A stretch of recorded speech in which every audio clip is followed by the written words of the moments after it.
Bonjour ou bonsoir chers auditeurs et spectateurs, vous êtes sur ma chaîne Vérité à venir et je vous propose enfin d'aborder la gauche. On va commencer avec l'histoire de la gauche caviar et en 2025 on rentrera plus dans le cœur encore de cette thématique.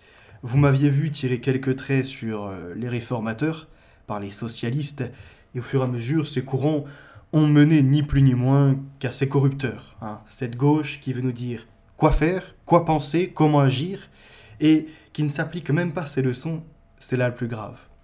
Cette gauche qui, au fur et à mesure, nous dicte des leçons mais ne se les applique pas, et si on va au-delà de leurs limites, eh bien, ils nous retirent nos droits à la liberté d'expression. Ils édictent des lois pour mettre plus de censure, expliquer qu'il y aurait un danger face à la droite, que attention, là on met en péril la civilisation qu'ils ont construit avec ni plus ni moins la succession de l'esprit des Lumières. Un multiculturalisme où on retrouve des gens finalement qui sont des hypocrites, comme Kylian Mbappé, qui sont à l'étranger, vivent dans des villas ultra sécurisées, mais par contre te font la revendication qu'il faut vivre ensemble, le multiculturalisme. Faire venir toutes les ethnies et même en privilégier certains sur les autochtones, où finalement nous cotisons en commun, mais l'égalité n'est pas du tout applicable pour nous. On attend des années pour un HLM, quand les étrangers arrivent, l'ont immédiatement. Les aides, il faut s'asseoir dessus. Compter sur, voyez-vous, une participation pour les mômes, quand on a une famille. C'est pareil, vous êtes toujours un revenu trop important, alors que vous trimez tous les mois. Ça, c'est la gauche. En fait, c'est la gauche caviar dont on va décortiquer certains traits dès maintenant. Page numéro 7. Introduction. La gauche caviar, une accusée. Une fausse gauche qui se donne bonne conscience sans rien risquer, qui parle de la justice mais ne la pratique pas. Une gauche qui dit ce qu'il faut faire, mais ne fait pas ce qu'elle dit.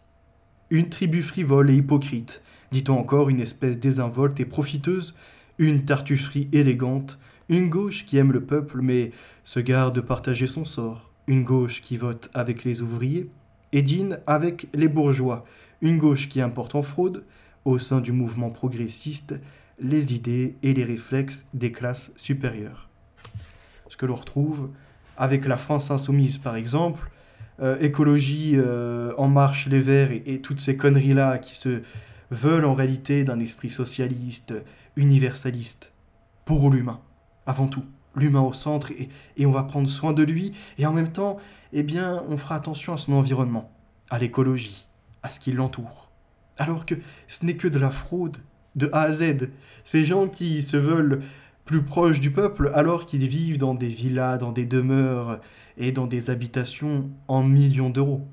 Qui dînent, voyez-vous, sont privilégiés dans des restaurants 5 étoiles, se font des notes de frais en centaines d'euros, ont les déplacements gratuits et des avantages encore que je ne peux pas énumérer maintenant. Mais c'est pour vous dire leur fraude, ce qu'ils représentent. Et toujours les yeux rivés sur les étrangers, jamais sur les autochtones, et qui insultent les nationalistes. Suffit que tu aies un drapeau derrière toi, c'est terminé. Drapeau français, parce que sinon tu peux bien évidemment exposer celui de pays africains. Ça, ce n'est pas un problème pour cette gauche. C'est des discours comme Mélenchon, qui disent le Mali aux Maliens, et d'autres pays encore, par exemple le Maroc aux Marocains, mais non, la France n'est pas aux Français. Puisque dire qu'il y aurait un peuple de souche serait discriminant pour les nouveaux arrivés. Donc interdiction, voyez-vous, quelle idée, quelle horreur que de vouloir parler d'un peuple résultat qui serait historico-biologico-spirituel. Donc de lignée historique, de lignée biologique, et qui adopterait les codes de la chrétienté. Quelle horreur pour ces gens-là. Il faut se revendiquer de l'islam, il faut se revendiquer africain, il faut se revendiquer ci et ça, mais surtout pas français, blanc ou encore, voyez-vous, chrétien. C'est une dinguerie. La gauche caviar, le nom chic de la trahison. Alors pourquoi lui consacrer un livre? Pourquoi s'y attarder plus que le temps d'une conversation? Parce que ce phénomène superficiel exprime une réalité profonde. Parce que ce petit groupe joue un grand rôle. Et on voit, parce que dans l'histoire politique de la France, et même de l'Occident, Cette gauche chic et décalée a souvent fait la différence dans le jeu politique. Parce que les modes, on le sait bien, renvoient à des évolutions profondes des sociétés et que l'émergence d'une gauche caviar, qui est depuis 2 siècles, de tous les temps et de tous les pays, permet de mieux comprendre ce qui s'est passé dans nos sociétés injustes et prospères. Pour peu que l'on la prenne en considération, on s'apercevra qu'elle est un sujet historique. En grec puis en français, cela s'appelle un oxymore, une expression qui réunit, pour produire un effet rhétorique, 2 termes incompatibles, comme l'obscure clarté ou encore les soldats de la paix, gauche caviar est le symbole de la richesse qu'on accole au camp des pauvres. Le caviar a beau venir de Russie, longtemps patrie donc du communisme, il dénonce son aristocratie de l'argent. Il est onctueux, long en bouche, doux et fort à la fois, et surtout hors de prix. Il est une ambroisie pour divinité terrestre, un nectar pour propriétaire, et pourtant il rehausse ceux qui l'acquièrent. Il va mal aux nouveaux riches qui le consomment à la louche alors qu'il faut le déguster sans hâte, avec un bon alcool sec, sur un blini finement nappé de beurre fondu, en faisant rouler chaque grain sous la langue. Le caviar annonce des soirées brillantes et drôles, les lustres scintillants, les mots d'esprit et les décolletés profonds. Son goût est corsé, mais sa texture est lisse. Il est tout de profondeur et de légèreté. Pour cette raison, parce qu'il renvoie à des siècles de raffinement sans apprête, de luxe sans affectation, un peu comme le champagne ou le bon Bordeaux, mais plus rare, il n'est jamais tout à fait détesté par le peuple. Il excite l'envie, mais il intime le respect. Il est un symbole de la morgue des bourgeois, mais aussi celui d'un art de vivre qu'on aime bien, au fond, et qu'on admire. Alors, je vais vous conduire à la page numéro 11. Et on s'aperçoit que le mouvement ouvrier et socialiste a à son tour reçu le renfort de nombreux transfuges de la bourgeoisie, la plus prospère et la plus éclairée. Jusqu'à aujourd'hui, les partis de gauche ont le plus souvent été dirigés par des bourgeois d'origine, petits et grands. Donc la gauche, qui veut renverser la bourgeoisie, est en fait la bourgeoisie. Donc, c'est une sorte de triangle de Karpman, ou en tout cas, vous êtes exclu de la lutte. Vous êtes juste invité à voter pour eux, à faire des manifestations, à avoir quelques revendications, mais jamais vous ne tiendrez le pouvoir, voyez-vous, de ceux qui luttent contre les bourgeois, puisque c'est de la bourgeoisie qui lutte contre la bourgeoisie. Et on s'en aperçoit grandement quand en 1789, ça renverse la monarchie pour mettre en place quelque chose de constitutionnel, de démocratique, un peu plus en tout cas, et qui se revendique après de la République. Pourquoi ? Eh bien, une bourgeoisie est en place, de l'ordre féodal et de bien d'autres courants de ce type, on la renverse pour mettre une nouvelle bourgeoisie. Voilà que les paysans mobilisés se retrouvent de nouveau déstabilisés et en déracinement complet de leur pays. Ils conservent le titre de paysan, mais n'ont plus accès à la terre. Ce sont les bourgeois, les nouveaux, qui sont constitués. Et à chaque fois, c'est comme ça. Et aujourd'hui, ils tentent de faire la même chose. La 6e République, appelée par Mélenchon et bien d'autres, c'est en réalité renverser une bourgeoisie actuelle qui commence à petit à petit basculer vers la droite, ou en tout cas se réintéresser au national, et eux voudraient s'ouvrir, voyez-vous, au monde. Les républicains, les radicaux, les socialistes ont toujours trouvé leur cadre et leur intellectuel au sein des classes supérieures ou intermédiaires. Des classes d'ailleurs qui ont pu faire de grandes écoles, et par ces études, en effet, exposer certains constats, avec brio, maîtriser le langage, l'art communicationnel, la dialectique, la raison, et alors jouer sur les foules, être comme un orateur qui prend de passion les personnes devant lui, qui à leur tour peut-être seront, voyez-vous, après récepteurs, transmetteurs. Allez voter pour Mélenchon, comme on avait à certaines époques, vous savez, des gens qui vendaient les journaux et qui en même temps criaient les unes, les actualités, ou encore les 4-Minute Men, pour enrôler dans les guerres, pour mieux maîtriser finalement ce qui serait de l'ordre de la manipulation mentale. Et donc gérer les foules, comme le disait Gustave Le Bon très brillamment, par la psychologie des foules, qui finalement, les humains mis en groupe, perdent la raison, peuvent des fois même outrepasser leurs limites. C'est comme, voyez-vous, de l'eau. La houle, elle va créer des mouvements de vagues, elle va la fracasser contre les rochers. Eh bien, les orateurs, eux, maîtrisent pareil, voyez-vous, ce vent qui peut comme ça déplacer des montagnes, qui peut faire foule et les mener à l'iraison. Fin de la page numéro 12, on rappelle fréquemment et lourdement que Fabius est fils d'Antiquaire et qu'il habite près du Panthéon. On souligne que Strauss-Kahn a du bien ou encore que BHL est milliardaire. D'ailleurs, Bernard-Henri Lévy, on n'en entend plus parler. Ces dernières années, il est passé en sous-marin. Ça ne veut pas dire qu'il n'est plus impliqué dans la politique, mais ça y est, il se fait de ceux des coulisses, dont on n'entend plus rien dans les médias. Il devient tout lisse, quelque part. On voit dans leur argent l'indice d'un engagement factice, le signe d'une foi de circonstance, la marque d'un apatride de la politique, d'un mercenaire de luxe, sans feu ni lieu. Souvent, les hommes de la gauche caviar sont des juifs ou des protestants. Les mêmes clichés, à peine adaptés, reviennent à la surface de l'inconscient collectif. Un peu comme une certaine droite n'aime pas les hommes sans identité nationale, une certaine gauche déteste les hommes sans identité sociale. Donc vous avez la droite qui déteste ceux qui n'ont pas d'identité nationale, et la gauche, elle va détester ceux qui se veulent nationalistes. Vous voyez, c'est ce combat un peu. Et c'est comme il y avait pendant la Seconde Guerre mondiale, là, Hitler, il combattait l'internationalisme. Et on s'était aperçu après qu'il y a l'internationalisme de gauche, voyez-vous, et après d'autres internationalismes qui existent, dont les capitalistes. Vous voyez, l'ordre capital amène un internationalisme. Je vais y arriver avec ce mot. Mais vous voyez ce que je veux dire. L'internationalisme, c'est finalement Macron. Et c'est des banquiers qui n'ont pas de patrie. Ils vont là où ils peuvent faire fortune. Ils n'ont pas de frontières. Le gauchiste, socialiste, il en est de même. En soi, dans son objectif, il n'a aucune frontière. Il vise le contrôle du monde en une seule entité. Donc il a en haine, voyez-vous, en viscération, la droite.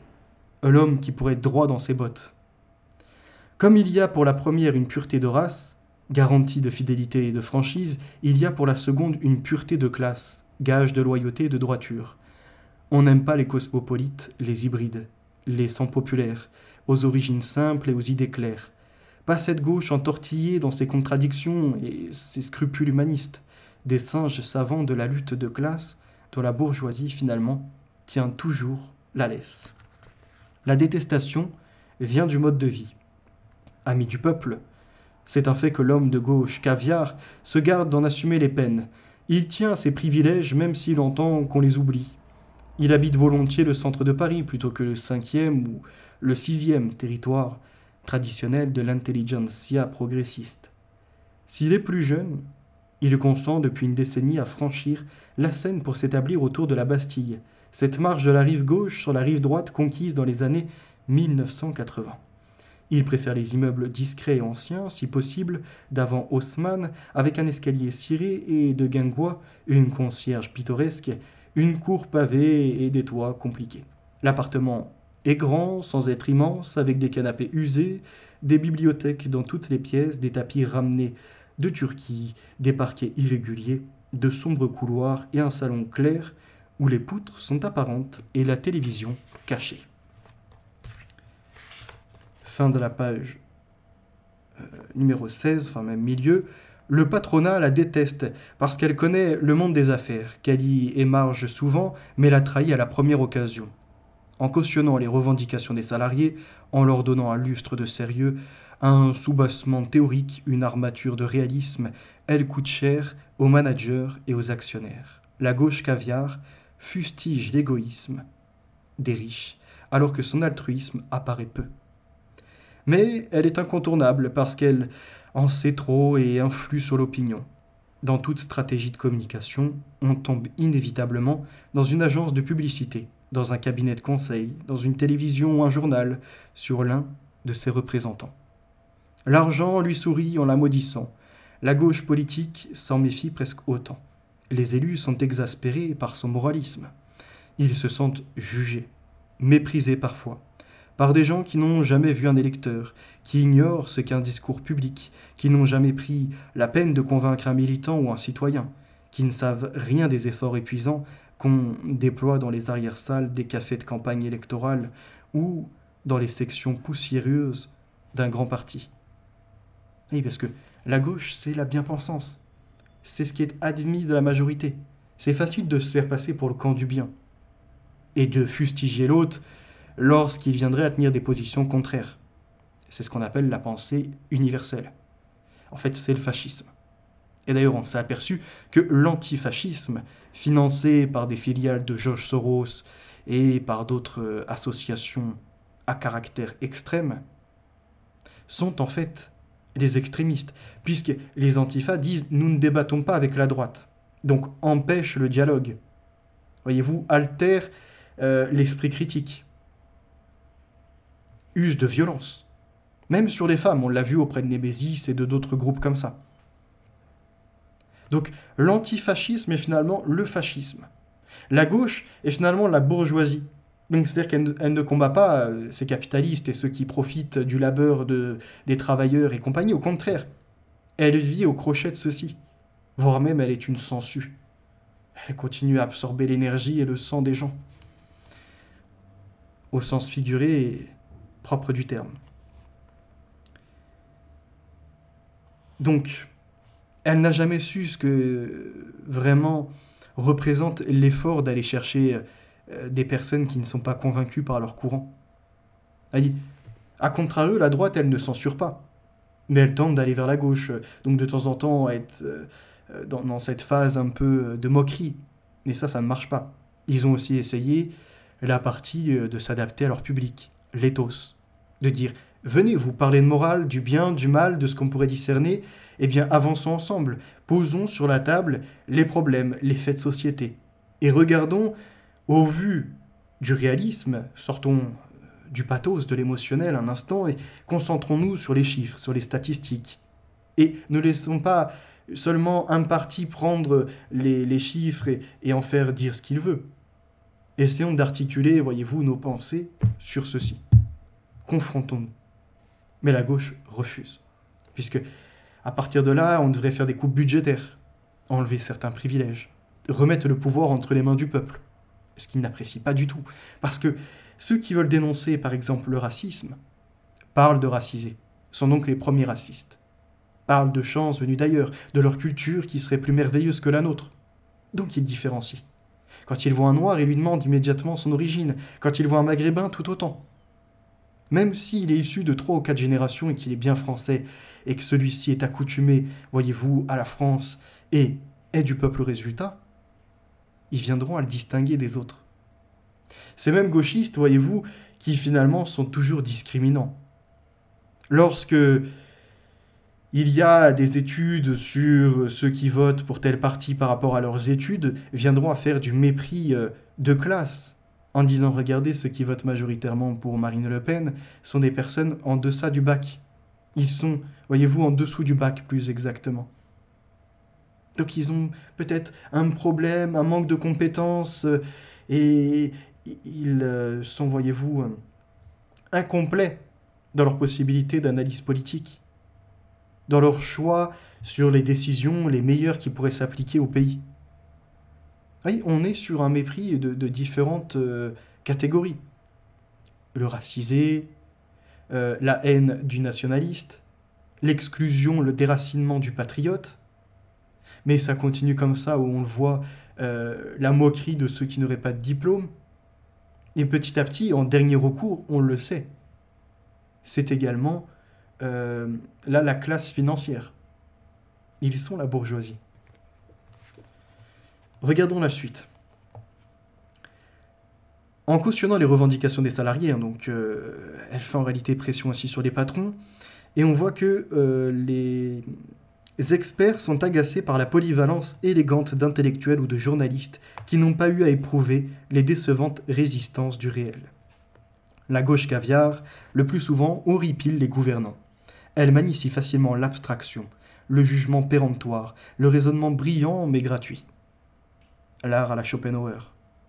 Tout sur la forme, et rien dans le fond. Elle vole sur les sommets et ne descend pas dans les obscures vallées où se débattent ceux qui agissent sans se payer de mots. Elle donne des leçons et ne les écoute guère. Bref, elle exaspère. Pourtant, on ne peut se passer d'elle. Sensible à tous les courants, en symbiose avec la pensée, adhérente paresseuse mais vive de l'international du savoir, elle est un laboratoire informel des idées neuves. Dans ce vivier, on peut piocher des conseillers, des experts, des relais et même des fidèles. Par sa position mondaine et sociale, la gauche caviar est le prisme à travers lequel on voit un homme, une action ou une carrière. Comme elle lance ou abandonne une mode, elle peut faire ou défaire une réputation, magnifier ou ternir une politique. Il faut donc l'amadouer, lui plaire, la cultiver. Mieux, il faut en être. C'est plus sûr, disons-le aussi, au risque de susciter un agacement redoublé. La gauche caviar est composée d'hommes et de femmes de qualité, coalisés autour d'un homme ou d'une femme, et d'une idée, assemblés autour d'une cause ou d'un parti, soutenant une candidature ou un gouvernement. Ces hommes et ces femmes sont souvent d'une efficacité décisive. Ils se mobilisent fréquemment pour des causes perdues, pour Mendes ou Rocard par exemple, mais quand ils passent chez Mitterrand ou chez Jospin, l'intéressé en reçoit une aide précieuse. Peut-on devenir le premier à Paris, contre Paris? Peut-on entraîner l'opinion quand on néglige ceux qui, en partie, la font? Peut-on avoir le soutien de la presse et non des journalistes? Peut-on séduire l'intelligence quand on indiffère ceux qui la portent? Parce qu'ils connaissent à l'avance la réponse à ces questions, les ambitieux de la gauche et même de la droite fréquentent la gauche caviar et font tout pour la mettre de leur côté. Page numéro 19. Jusqu'à aujourd'hui, pas sûr. L'histoire parle pour la gauche caviar, l'actualité beaucoup moins. Un souvenir est à l'origine de cette réflexion. Confirmé par une étude plus systématique, c'était au cours d'un dîner amical et sophistiqué à la fois, dans un de ces appartements de famille parisiens qui sont l'écrin d'un bonheur raffiné comme des drames cruels, autour d'une nappe blanche ornée de candélabres qui font des ombres élégantes et rendent les femmes plus jolies, la conversation roulait sur les affaires de l'heure, plutôt économiques, comme souvent dans une France à la croissance engluée. Il y avait là un ou deux universitaires, un ancien membre de cabinet socialiste, un journaliste, une publicitaire et un banquier connu pour ses affinités rocardiennes. Donc là, la personne, elle est dans une soirée gauche caviar. On parla d'abord de l'emploi. Et, à l'exception du journaliste, chacun s'accorda à dire que le niveau excessif des salaires, à commencer par celui du SMIC, quoique la gauche ait pu en dire jusque-là, expliquait pour l'essentiel la persistance désastreuse du sous-emploi. Donc ils disent, dans leur réunion, eux qui sont gauchistes, que les salaires sont trop élevés. Vous allez voir.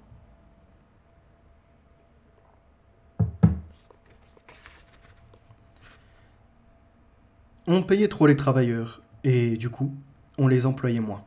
Tel était le diagnostic général. Puis une jeune femme raconta ses vacances, les films de Cannes défilèrent autour de la table, les dernières nouvelles parisiennes occupèrent les esprits et l'économie reprit le dessus en fin de repas. Il s'agissait cette fois de l'activité et de l'entreprise, anémiée et maltraitée, comme on sait dans notre pays. Aussitôt, ce fut un cri presque unanime. Le niveau confiscatoire de la fiscalité, qui écornait sans cesse les hauts revenus, était évidemment responsable du découragement des entrepreneurs, de leur répugnance à investir en France, de leur fuite à l'étranger. L'impôt sur la fortune était en tête de la liste noire, suivi par le niveau excessif des tranches supérieures de la fiscalité sur le revenu.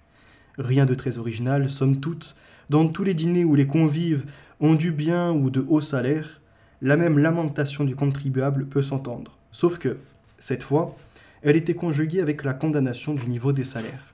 Donc il fallait descendre la fiscalité des riches et en même temps voir à la baisse les salaires pour créer plus d'emplois.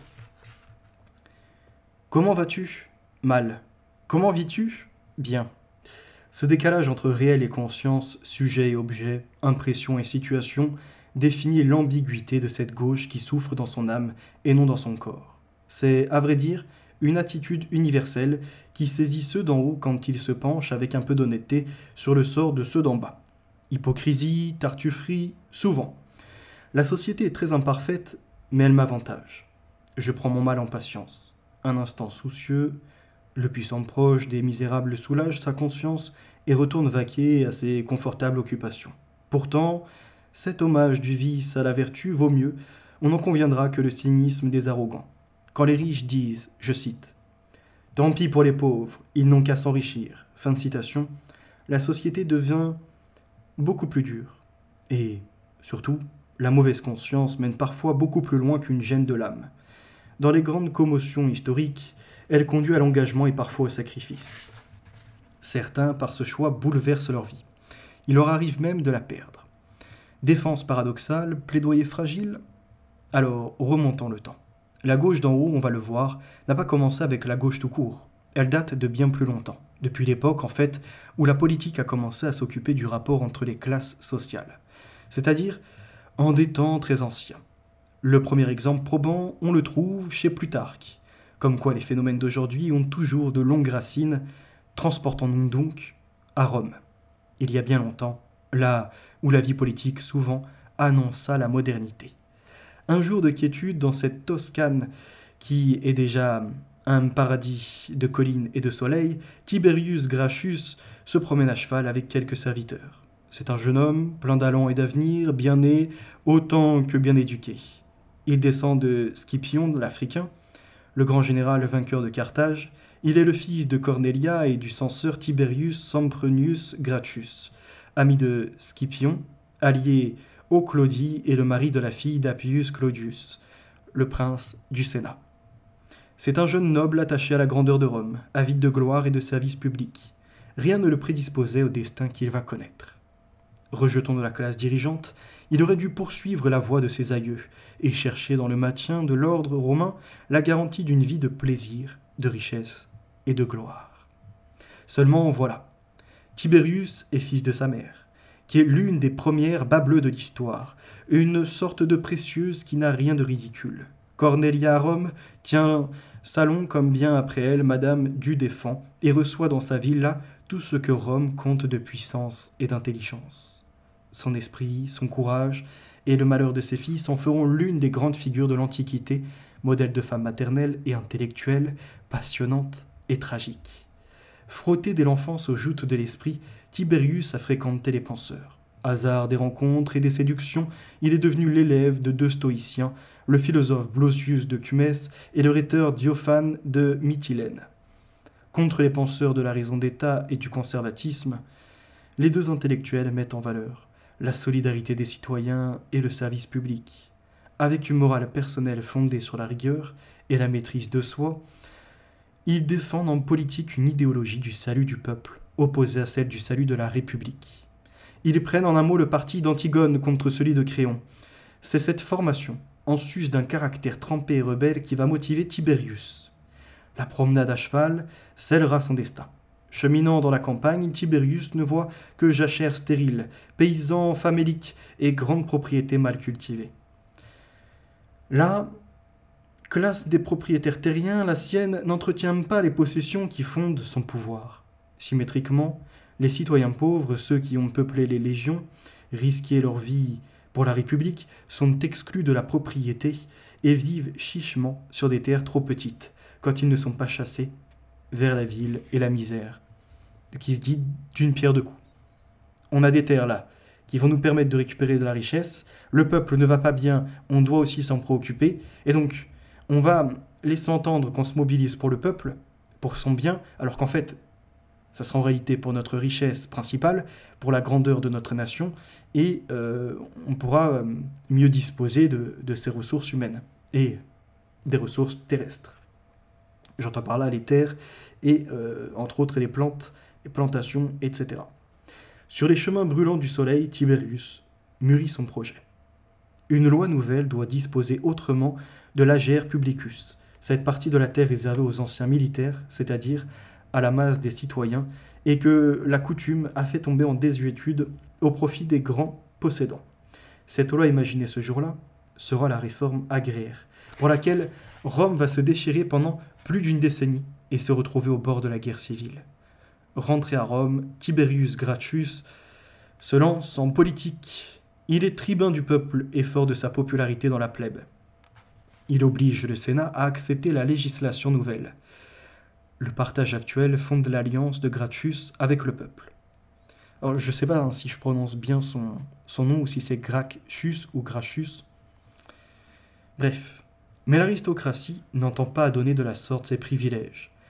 La réforme agraire, entrant dans les faits, serait le prélude à d'autres changements qui pourraient saper les fondements de l'ordre ancien et donner au peuple une place inédite dans la République. Perspective insupportable. Les praticiens multiplient les pièges devant les pas enthousiastes de Tiberius Gracchus. On l'accuse d'ambition démesurée et de démagogie, c'est-à-dire, dans le langage d'aujourd'hui, de populisme. Et le démago, ça revient souvent, ça, dans ceux qui s'attaquent aux prises de position de ces personnes qui ont un intérêt pour le peuple. Les grands ont toute une clientèle qui dépend d'eux. Le peuple se divise et les ennemis du changement prolifèrent du haut en bas de la société. Jusqu'au jour où une émeute plus agressive et plus organisée qu'une autre accule Gracchus sur une place de Rome. Ce peuple qu'il a voulu servir se déchaîne contre lui. Il tombe bientôt et l'on s'acharne sur son cadavre. La mort de Tiberius n'épuise pas le mouvement de réforme. 10 ans plus tard, son frère Caius, au terme d'une longue conquête politique, trouve à son tour une place éminente dans les institutions et pousse en avant un nouveau projet de réforme agraire. Il se heurte à la même opposition et connaît lui aussi une fin tragique. Aristocrate, devenu héros du peuple, militant pour plus de justice et de raison dans la République romaine, les Gracques sont restés des personnages mythiques dans la saga des opprimés. Férus d'histoire antique, les révolutionnaires de 1789 s'y réfèrent sans cesse pour célébrer ou rejeter les premières mesures partageuses qu'on ait prises dans l'histoire humaine. Les Gracques, à certains égards, sont les premiers socialistes connus, et leur révolte venue d'en haut se produisit longtemps avec celle de Spartacus, cet opprimé héros des opprimés, afin de montrer sa détermination et sa volonté de remettre en question l'ordre des propriétaires. Babeuf prit le nom de Gracchus avant d'organiser la conspiration des égaux qui voulait dépasser Robespierre en matière de réforme sociale. Et je vous renvoie au livre de Nesta Webster, La Révolution mondiale. On a quoi ?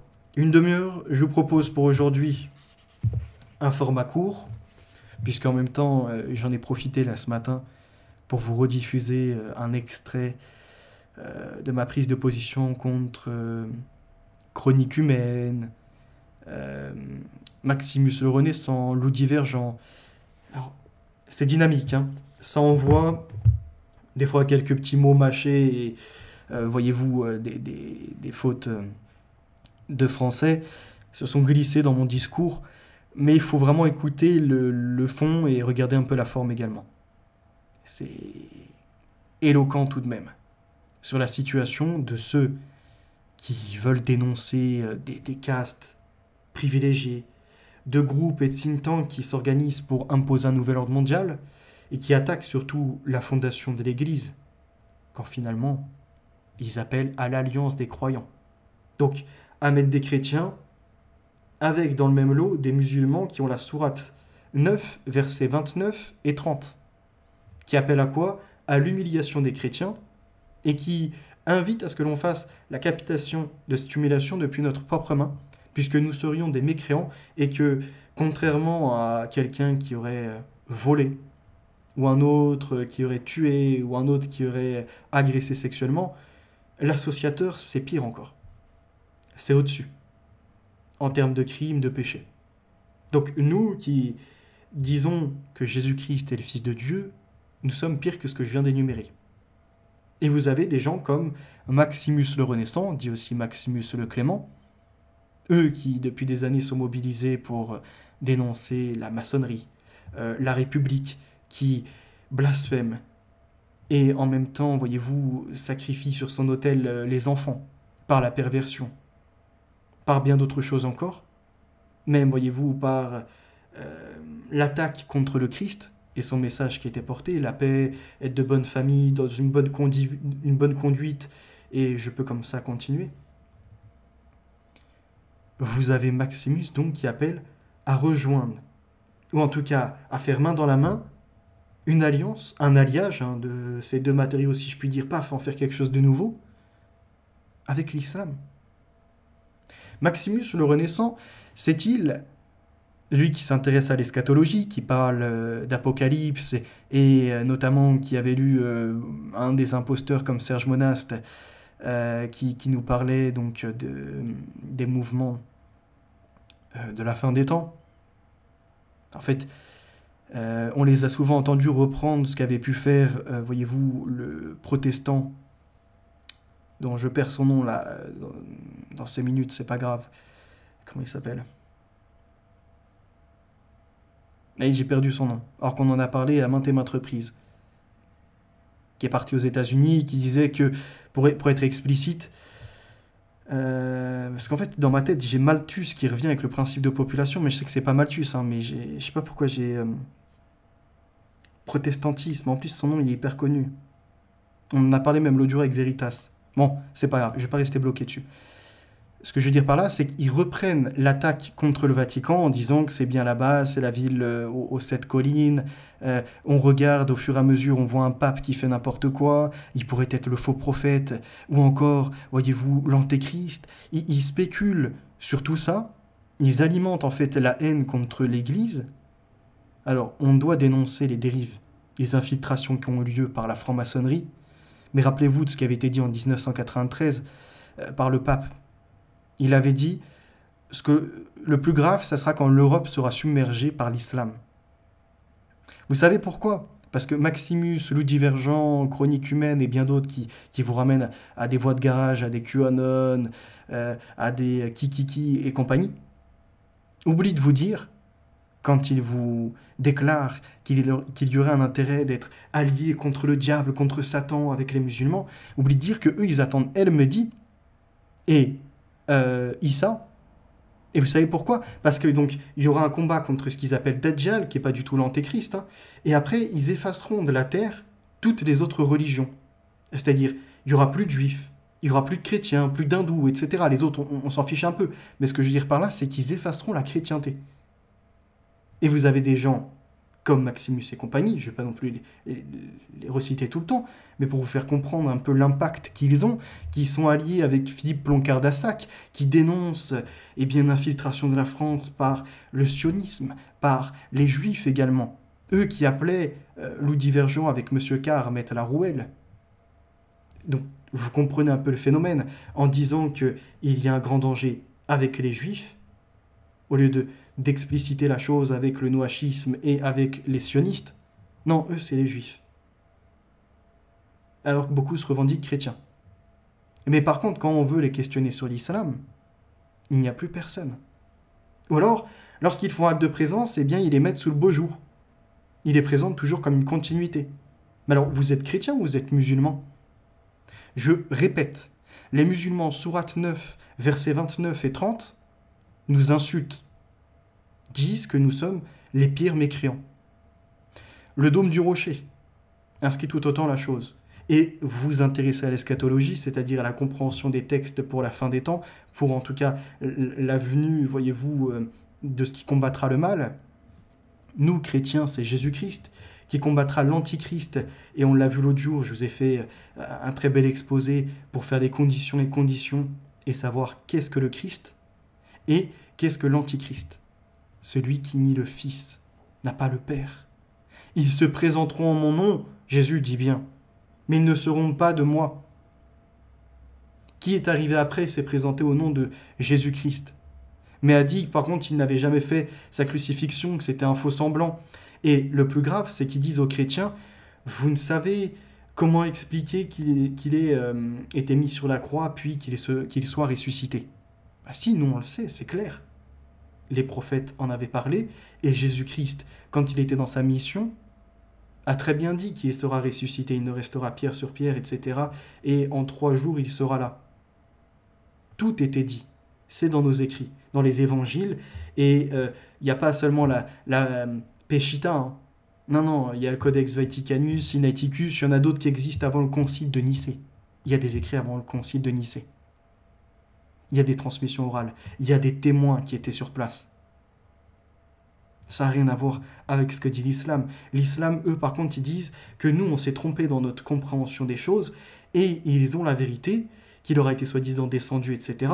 Et donc, Jésus-Christ, c'est pas lui qui a été mis sur la croix. À un moment, il a disparu comme ça, il a été enlevé de Dieu.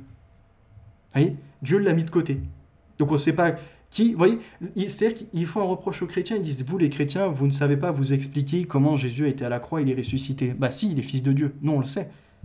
Oui, mais ils veulent créer en fait une question, et la réponse qu'ils apportent est complètement erronée, puisque eux, en revanche, ne sauraient te dire comment il aurait pu disparaître et être remplacé par quelqu'un d'autre. Et comment le Messie, voyez-vous, qui a donc une mission bien définie, qui est bien plus important qu'un prophète, pourrait être mis au même rang que des prophètes, et surtout dans leur eschatologie après, avec les hadiths et tout ce qui accompagne, y compris les paroles donc dans les hadiths de leurs prophètes, faits, gestes, silence, tout est rapporté, qui te disent que Isa, une fois qu'il viendra et qu'il y aura El Mahdi, il se mettra derrière lui, d'accord, pour prier, parce qu'il dira non, chacun son rôle, c'est toi qui mène la prière, donc voyez-vous, il s'abaissera, il mettra El Mahdi au-dessus de lui, donc l'antéchrist, c'est ça, il se place même au-dessus de Dieu, au-dessus de tout.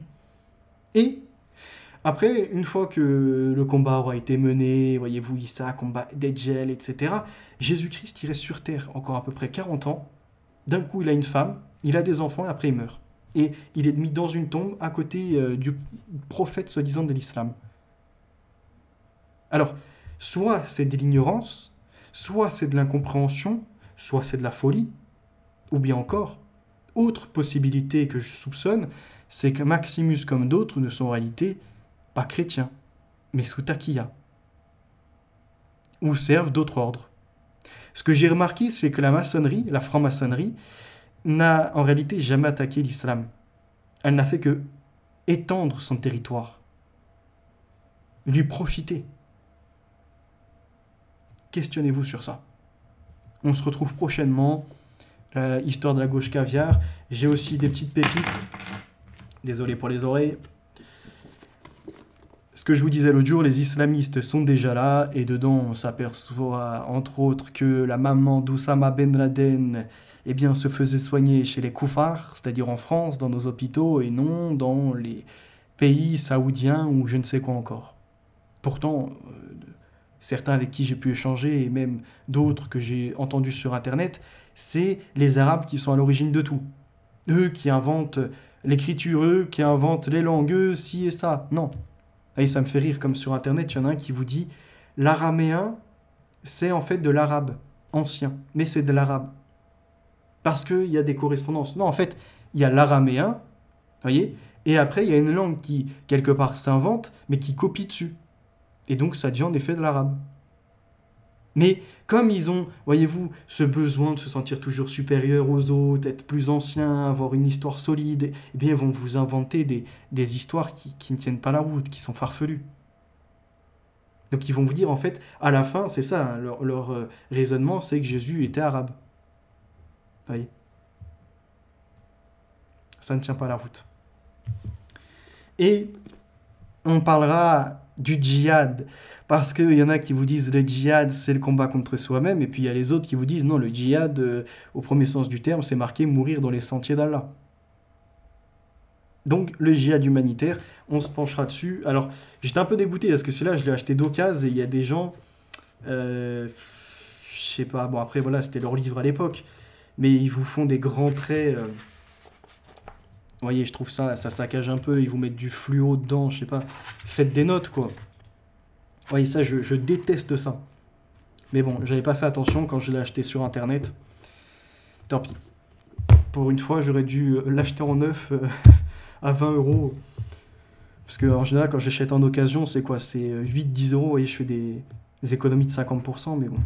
Ça vaut pas toujours le coup. Voilà. Je pense que je le donnerai une fois qu'il sera lu. Ça, j'aime pas avoir ces choses gribouillées. Je préfère vraiment avoir mes petites notes à côté. Voilà. Je vous remercie pour votre écoute. N'hésitez pas à partager, à vous faire le relais de ces informations et de la connaissance. Vous avez certainement observé que je monte en gamme d'année en année. Et 2025, il y aura un nouveau décor derrière, certainement. La bibliothèque, vous la verrez quasiment dans son intégralité aussi. Hein. Là, vous en avez quelques morceaux ici. Là, si je me pousse un peu, il y en a encore derrière. Il y en a, bref, dans d'autres habitations, c'est vous dire, hein, la petite collection qui s'agrandit. Et j'ai trouvé une technique, là, j'ai pas ça sous la main, mince, pour faire imprimer les livres, à moindre coût, et juste, il y a une petite barre, en fait. Oui, c'est marqué « ne peut pas être vendu » en anglais. Ça me convient. Hein. Tout le reste à l'intérieur, c'est parfait. Et j'ai notamment récupéré un livre de Gustave Le Bon que je n'arrivais pas à trouver ni en occasion, ni en achat neuf. En fait, j'ai trouvé en PDF et du coup, je l'ai fait imprimer comme ça. J'ai toujours des petites techniques. Sur ça, je me débrouille bien en vrai. Donc voilà. Merci pour votre écoute. Et on va certainement, dans les prochaines semaines, là, se faire un récapitulatif de ce qui a été fait en 2024. Comme ça vous permettra, vous aussi, d'observer. Je republie sur Odyssée certains contenus qui avaient disparu du fait des censures sur une chaîne qui avait sauté et une autre où les contenus devaient rester en privé. Donc allez sur Odyssée, vous trouvez ça dans le descriptif. Et n'hésitez pas, si vous n'avez pas de compte, à en créer un. Et faut que je vois pour vous mettre l'invitation. Comme ça, je récupère et vous pouvez même donner, soutenir en faisant des dons de jetons. Là, je ne sais plus comment ils appellent ça. Alors, ça ne rapporte pas d'argent, c'est pas transférable en euros, mais ça permet de référencer les contenus. Là, sur Odyssée, je fais entre 50, 100, 150 vues, ce qui est pas mal, et sur des vidéos qui cartonnent, 300, 600 vues. Voilà, on retrouve, on va dire, une certaine visibilité, et c'est plaisant. Allez, je ne vais pas m'éterniser, merci à vous, excellent début de semaine, que cette semaine soit prolifique pour vous et qu'elle vous apporte de bons fruits, des réflexions et pourquoi pas des méditations tout autant. À bientôt. La vérité est notre avenir, par la chrétienté, nos valeurs sont ancrées et notre victoire est assurée.